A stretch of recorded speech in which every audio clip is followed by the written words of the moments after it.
Alright, what's going on, guys? It's Jeb. I woke up a little late today and my camera's doing some weird stuff, so I don't have camera for this video. I'll have it fixed by tomorrow, but I've been getting tagged a whole bunch in this tweet right here. Figured I could touch on all this stuff because people have been tagging me left and right. Weapon camos in Black Ops 6 has no weapon level requirements. You no longer have to level up a weapon to a certain level before you can start unlocking camos. So yesterday, we ended up seeing all of the COD Next stuff. The event was pretty cool, pretty eye-opening, and showed, multiplayer, zombie, all the shit that everyone's looking for, seeing how the movement's working out overall. And also in that whole thing, they ended up showing the mastery camos. I had like a small section where I was reacting to the mastery camos and everything, but they also ended up putting up this whole blog thing that goes into much more detail. So these are some of the mastery camos right here. So we have gold right here, dark spine right here, gold tiger here, king's ransom right here, mystic gold here, and afterlife. Now these aren't the final mastery camos, these are just the ones leading up to the final mastery camo, which are these ones right here. You got dark matter right here, that's for multiplayer. Looks absolutely gorgeous, as dark matter always has. I have seen some complaints from people. They love dark matter, but they would have preferred something new. Same thing with nebula right here. I think nebula looks really great. Again, it looks very similar to the last mastery camo that we ended up getting. And then we got abyss, which is like silver, black, and white. It's weird though, because the representation right here is a little misleading. So this is what dark matter looks like when it's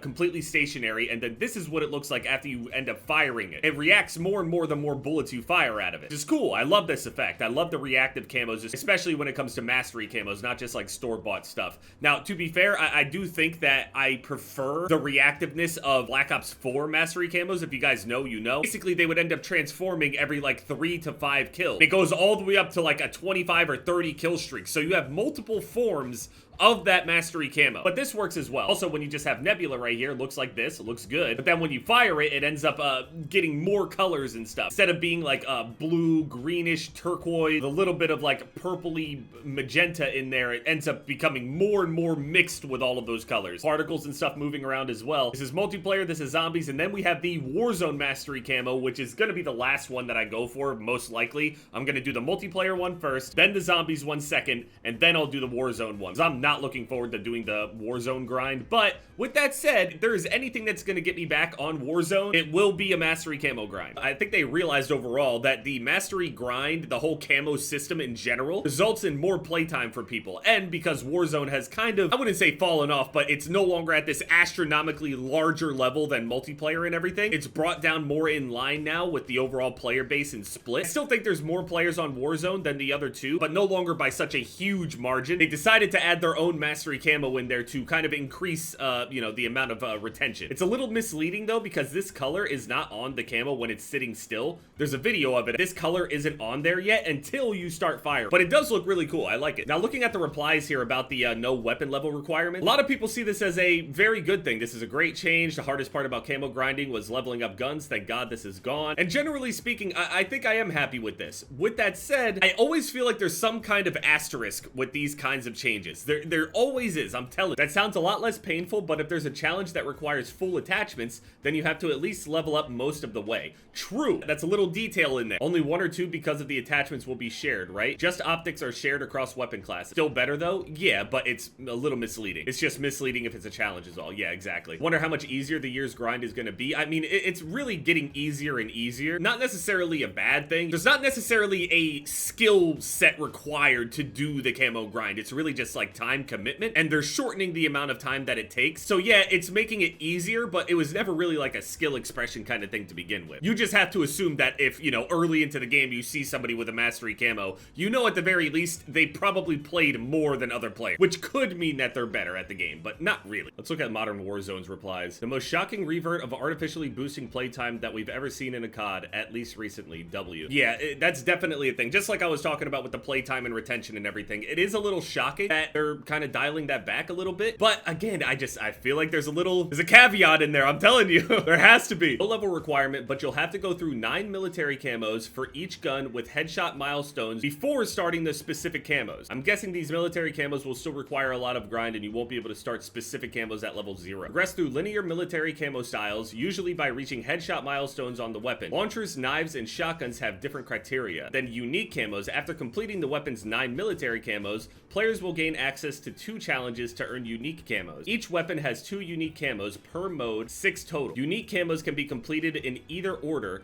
and once completed unique camo swatches can be used with any other weapon that has also completed its 9 military camos. Mastery camos. Once through the military and unique camos, advance through the weapons for mastery camos. Another concern I've seen that people were expressing with them adding Warzone challenges is that people will not play Warzone the same way. So in multiplayer, when a lot of people are doing camo grind and specifically trying to do certain challenges, whether that's, you know, no attachments, full attachments, headshots, long shots, other things like that, the challenges recently have been very good at not making it dependent on what the enemy is doing, but more so of what you're doing. So for example, when we had that challenge before where it was kill enemies behind cover, you couldn't complete that challenge unless the enemy was behind cover. So you were dependent on them getting behind cover. And also the technicality of how the challenge even tracked to begin with. Basically, the player needed to be within 5 meters of cover. So if you had a situation where a dude is holding a line of sight and he's behind like 3 layers of cover, but he's more than 5 meters away from that cover, it would not count even though they're still technically behind cover from your perspective. Hopefully they got rid of all that garbage. Now, that was a challenge that was in Cold War. I really genuinely hope that is not in this game. Now, with that said, again,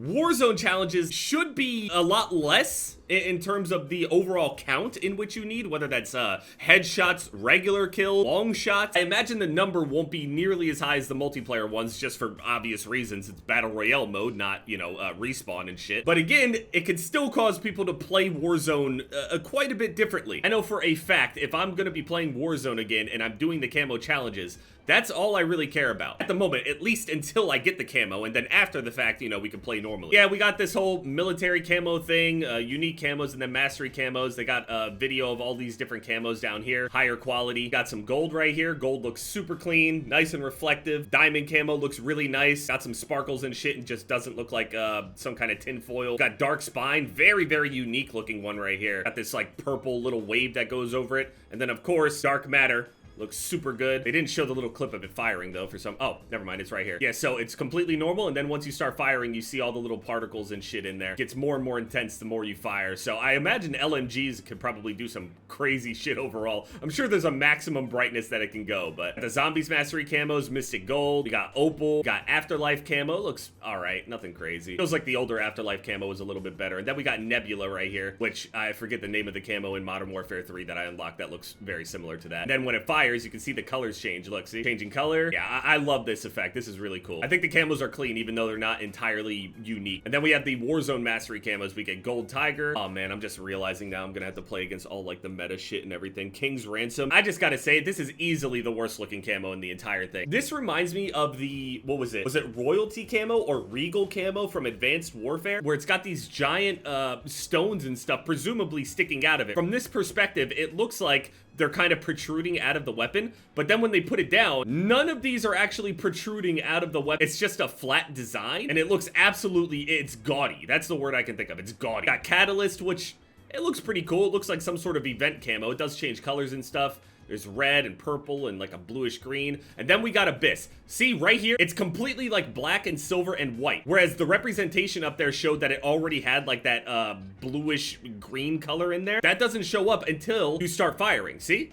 It doesn't show up until you fire. I think they did that to make it look a little bit more flashy next to the other camos that they're showing. They'll be like, dude, this is complete shit in comparison. So they had to add this little element on there to make it feel like it's competing with the other one. But yeah, anyway, that's my thoughts on the whole camo grind. Obviously, I'm gonna do all of them. Tomorrow, the beta starts. Sorry this video is going up a little late, no camera and all that shit. But yeah, a lot of people were tagging me, so I figured I had to talk about it. I think that's a good change, but again, be very wary. The camo grinds have gotten easier over the past few years, so I can't imagine that the camo grind is going to be harder. Just don't expect it to be completely perfect. That's all.